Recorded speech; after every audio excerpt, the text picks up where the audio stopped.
Hi folks, Canadian Prepper here. So this is going to be the fourth installment of the Walking Dead lesson series. We're now on episode 7 of season 7. And I just want to give people a heads up. I got a workout video coming out this week. I'm going to call it the Mad Max workout.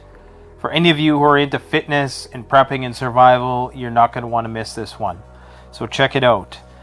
So this was a pretty big episode. It was an extended episode, and I'm no longer going to provide synopsis of what the show is. And if you're still watching these, you probably know what it's about, and I don't have to keep reiterating the whole plot line of the story. What we're starting to see now on the show is really a lot of the things I talk about in the After the Collapse series. And one of the things that struck me in this episode, there was actually quite a bit, so this might be a long video. I think the main theme of this video was how people are able to control others through threats of fear and intimidation.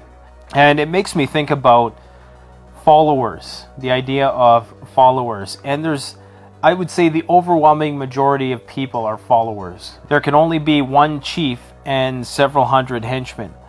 So most people are followers. I myself have never been a follower. Ever. It doesn't matter if it's political, religious, it doesn't matter if it's a celebrity or something like that.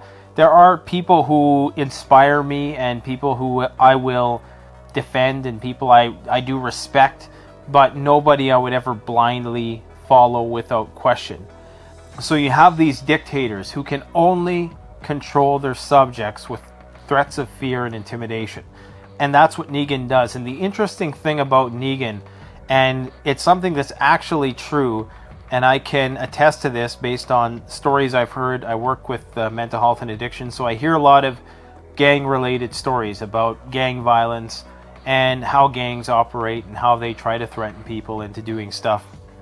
And the thing is, Negan respects people who stand up to him. This is evident in his interactions with Daryl, in his interactions with Carl, who both stand up to him and are willing to resist and fight him, and he does respect them because they're willing to basically die. Or in Carl's case, infiltrating Negan's base or the Savior's base and trying to assassinate him. That's another interesting thing about Negan's group, is that they're called the Saviors. And herein lies another important point about leading cults, is that you have to convince people that they are doing good for the world, because it doesn't matter how psychopathic a person is, and most of those followers who are following Negan are probably not psychopaths, they're just average Joes trying to survive. Eventually their conscience is going to catch up with them, and so the only way you can safeguard against that is to wrap what they're doing in some ethical purpose. And that's exactly what Negan does. Negan says in his little speech that he gives that we are the Saviors, we protect people, right? We protect people from the zombies. So this is what they've convinced themselves. They've disarmed all these people and basically extorting them now for goods and services. And they've convinced themselves that they're protecting them from, I'm guessing, rival gangs, marauders.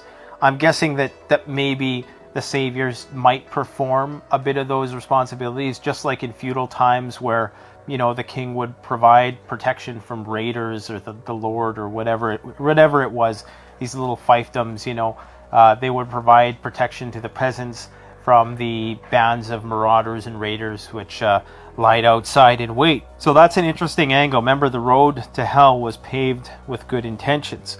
Now, I want to tell you another interesting story without breaking any confidentiality or putting myself or my family at security risk. I was told a story by somebody I work with. They were being tortured by a gang and they resisted.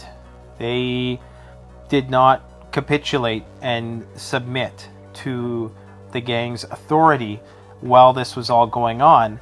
And the short of the story is that they basically just gave up and they didn't kill the person. They just said, get out of here, because they could not break this person. So herein lies the purpose of bravery. I've done videos on cowardice before, but if you can stick to your guns in the face of that kind of torture, you will win the respect of your torturer. Now, they may kill you, and I'm not giving you advice here. I'm just saying that this is something which I've heard has worked for people, is that if you stand your ground, and if you don't allow the person to have that fear over you, then they're going to fear you. And actually, that's exactly what they told this person, is that you scare the shit out of us because you're not afraid of us. And so that's why they wanted nothing to do with them. I was starting to get critical with regards to the plausibility of this whole universe in The Walking Dead. I mean, not with regards to the zombie apocalypse. Everybody knows that that's a highly improbable scenario. But just with respect to how things have organized itself. And I think, well, a couple observations. I think part of the reason why the show is losing appeal to people is because it's starting to look a lot more like the real world. It's starting to lose that post-apocalyptic feel, because it's seldom we see zombies anymore. Zombies really aren't a threat. There now is not that anarchic feel to things. I know someone's going to say, you don't know what our anarchy is. Okay, whatever. You get what I mean. There's no law and order being enforced after a shit hits the fan situation.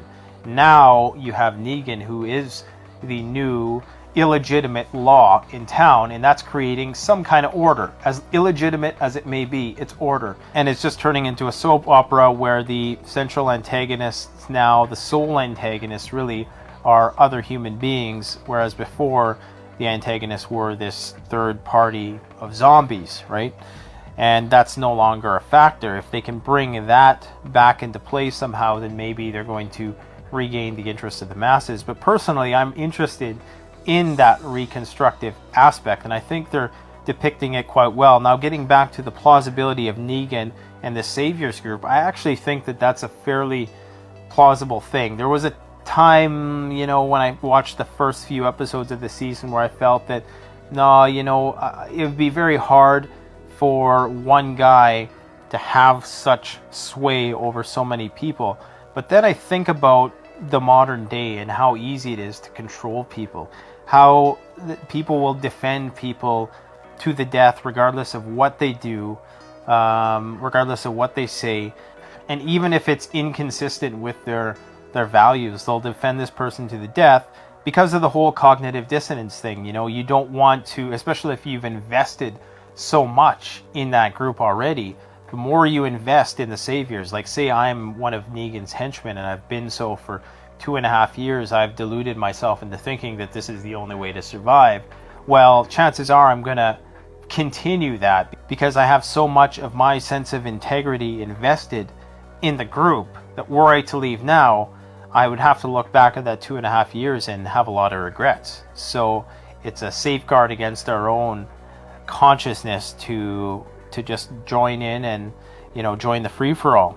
What else is in this episode? So the role of women becomes more apparent. Negan has all these women who he keeps very well kept. He seems to be taking care of them, and he talks about how, and I don't know how true this is, but he talks about how lots of women would like to be in these prime picks that he has. He has about 5 or 6 wives, and lots of them are wives that he's stolen from other resentful lieutenants that he has, who are now his lieutenants, ironically. And this is where the implausibility comes in, because I think in a real world situation you wouldn't want to keep around the husbands of the women who you have now taken as wives. That would just be too much of a liability. To delude yourself into thinking that they're never going to want revenge is kind of stupid, or that they're not a liability. And sure enough, down the road, you can guarantee that some of these guys are probably going to be legitimate liabilities for Negan. But I think that's part of them just making his character seem more psychopathic and eccentric in his psychopathy. Now the question is this going to be reality? And indeed, I think if you're going that deep, that many years into the full-blown collapse of civilization and the rebuilding process, then yeah, there's probably going to be a lot of widowed women already, or women who just have no family left, who are going to be taken as slaves. I mean, that's just the reality. It's like when the Russians went into Germany after World War II, there was a lot of bad stuff that happened to women at that time. And that's because the men were pretty much powerless, and most of them were, like a lot of the men were dead from the war, so there was no one to defend the women. I've speculated in the past that it's not just going to be some free-for-all for people who ain't getting any while the grid is up. Some people, I think Che Baudry of Ontario Preppers made a video recently about dark preppers. He has this dark prepper mindset series, and he was talking about, you know, women taken as sex slaves, and he's talking about these people who go and comment on his videos and joke about, maybe not joke about, I think a lot of them are serious, that they're going to be the pimps of the apocalypse, and they're just going to have all these women, they're going to be able to have their way with women. Just scumbags, right? People who think that they're just going to be able to freely take advantage of any woman. And my reaction to that is, well, you may be able to do that for a short time until her dad, her sons, her brothers, her uncles, her grandfather all come looking for you. Now, at some point, however, if there is somebody in a position as high as Negan is over others, there may be some fathers out there who see it as an investment for the daughter to be with that person. Maybe some people would find security in that. You would have to be one of the brainwashed followers in order to believe that, not one of the conquered. Because if you're one of the conquered, you're going to be very resentful, and you're probably going to try to kill Negan and rescue your daughter. So we also start to see the reemergence on a very, very minuscule scale of industry in this episode, where we have Eugene making a bullet for, I can't remember what her name is off the top of my head. Somebody will write it in the comments. Anyways, not really important. What's important is that now we've entered this new stage of the rebuilding where there's no more stuff to scavenge. I talked about that last time, where now they're going to have to start manufacturing stuff, especially now considering the Saviors have all of the weapons. So the only way they're going to be able to beat them is if they first find some guns and then find a way to manufacture some bullets. I foresee that The Walking Dead is probably going to continue to lose people, lose viewers. They've noticed a sharp drop in the ratings. I think the ratings are now the worst since they were in season 3. The season opener was the best ratings they ever had, and it's plummeted. And I think that's because now we've entered this new world. We've entered this new era, which is not appealing to a lot of people because it's starting to look a lot like our world, and that, quite frankly, is kind of boring to people. You know, people want to see zombies. They don't care about the reconstruction of society and how it looks. I cared about it a lot. I think that the show is still going great. I'm really not intimidated by Negan at all. I don't find him to be a scary character. The things he's doing are already becoming cliche, like the way he walks away from somebody, slowly turns around and throws his hands out, and he walks around like he's some, you know, meth head in rehab. He's got scoliosis or something, the way he walks. I don't know. He doesn't look intimidating. He's all of 150 pounds soaking wet.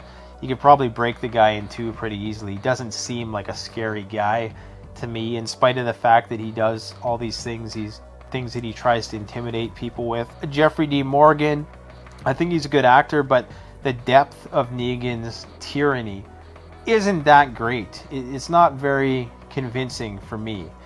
Maybe it's because he gives a lot of people a lot of breaks. I mean, when you think about it, Rick and his group killed like dozens of his guys so far, and he's only killed 2 of them and, you know, made a bunch of threats. So really, he's losing the battle already, even though he technically has all their shit, right? Anyways, lots of points of discussion in this episode. Let me know what you think in the comments. And don't forget, we got the Mad Max workout coming this week. I'm hoping this is going to be an epic video. What it's going to be is a comprehensive workout which is presented in a slick way, and it all relates to real world stuff. So it's going to be much like some of those Rocky montages that you've seen with him and the Russian there. Anyway, stay tuned for that, guys. Don't forget, because of this YouTube algorithm change business that's happening right now, you can help out the channel by simply liking the video, leaving a comment. I don't get to respond to all the comments anymore. I simply don't have the time, but I appreciate all the comments. It keeps me motivated to keep doing these videos. I've been trying to pump the videos out at a higher rate to offset the consistent loss of views and support from YouTube in terms of channel promotion and whatnot. So anything you can do in that regard is helpful. There is an Amazon affiliate link in the link below. There's also a PayPal donation button. Someone donated $50 a couple weeks ago. I'm very grateful for that. Thank you very much. It was put to good use already. That money that gets donated through PayPal almost instantly goes back into the video creation process, because I use the PayPal account to purchase a lot of the video and audio stuff that I use for the videos. So anyways, thanks a lot. Talk to you soon. Canadian Prepper out.